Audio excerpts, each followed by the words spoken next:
What's going on, guys? My name is Tommy. Welcome back to the channel. It's time for another episode of the Inner Sea 2 Electric Boogaloo. That kind of hurt my neck. I'm not old, you're old. This week, it's all about the nation of Ravounel. Because why wouldn't we want to talk about a brand new chaotic good nation on the door of the land of devils? Excitement intensifies.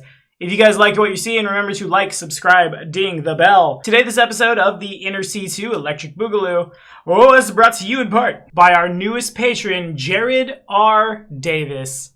Thanks for your support, man. Now let's hit it. Alright, so I try my very best to stay away from spoilers in this series. Today, friends, I don't think there's any way to do this one without spoiling the Hell's Rebels adventure path. You have been warned. But there have been a lot of changes going down in Avestan over the course of 10 years.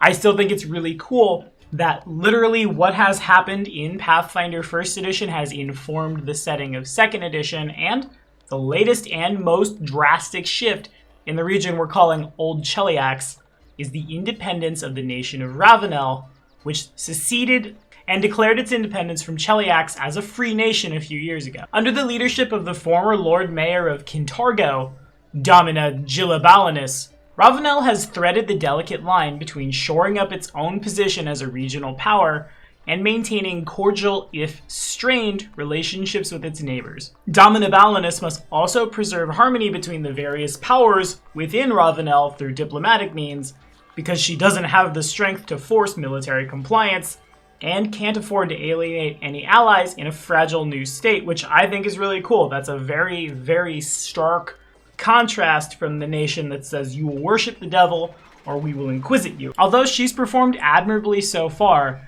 the difficulty of her position has increased as tensions mount between the nations of Cheliax and Andorran.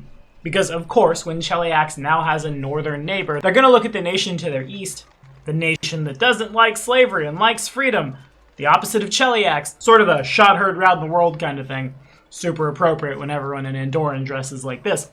Ravounel gained its independence via the rebel group known as the Silver Ravens, once they uncovered a long-forgotten infernal document known as the Kintargo Contract, and were able to determine that its terms held a loophole that could be used to legally break House Thrune's grip on the Archduchy of Ravounel. They deposed the Paracount, who had used his temporary seat in Kintargo to plot treason against his own house, installed a new Lord Mayor, and worked to unite the various factions within Ravounel, you know, as you do when you're plotting a literal rebellion. Cheliax being the diabolic monarchy that it is, they don't necessarily rule nicely. The Iron Fist of Hell is not a friendly one. But Cheliax wasn't always bad, and in Ravounel, their leader chose the title Domina because Domina is an old-fashioned honorific that had fallen into disuse after the Chelish Civil War. The choice of title was meant to signal both that Ravounel now stood outside the hierarchy of House Thrune, and that she intended to govern in keeping with old Chelish values, both as a rebuke to House Thrune's perversion of said values, and an indication that she intended not to push away from Ravounel's Chelish heritage. Lots of groups hold influence within Ravounel, everything from the wealthy families of Kintargo, who control the shipping lanes, super important since the Silver Ravens destroyed the Menandor Gap, and that's the only way trade's going through the city. Alongside the nobles of Kintargo are the aquatic elves of the Dismal Niche, the Strix of the Ravounel Forest, and a faction known as the Kings and Queens of Vyre. The last few have kept the government at a flirtatious distance, offering it sporadic and unreliable support at best without pledging any formal allegiance. Each of these groups offers valuable trade goods, military defenses, and regional intelligence, but none are accustomed to working with one another. The government is forever coaxing them to cooperate, and sometimes, of course, they chafe at these demands. Alongside them, though, a faction known as the Bellflower Network, a secretive, halfling-centric organization that smuggles slaves out of Cheliax to freedom, of course, has developed a strong presence in Ravounel, which has outlawed slavery under the new regime.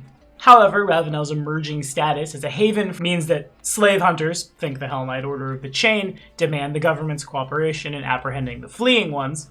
Some Kintargan nobles whose sympathies and business connections remain with Cheliax have taken to kidnapping slaves and selling them back. It's still kind of a giant mess. Despite this, Cheliax's most ardent loyalists who lived in Kintargo have fled to Cheliax. The citizens who remain are mostly determined to build Ravounel into a fairer and kinder society. Most of its people never believed they would live to see a day. After a mostly bloodless revolution, they could declare their independence from the empire of literal devils and force House Thrune to respect it, if that means Ravounel has to be slightly lower income and less grandiose than it was as an archduchy. That's little loss, because now the wealth and prestige can be shared equally amongst the citizenry. So there's about 1.5 billion adventure hooks, I feel like, for playing in Ravounel. I think a lot of us have played in games that took place during some kind of civil war. I think a lot of us have engineered the destruction of empires. I think a lot of us have engineered the crushing of rebel scum. But I don't think a lot of us have played the games that take place after that. The games where we have to make friends with our enemies. Oh, by the way, did you know there's a very powerful lich rampaging around the continent and you need to make all the friends you can? Yeah, there's so much that could go on in Ravounel for almost every character, and I really like that. How that plays out over 10 years is something I personally will be very interested in.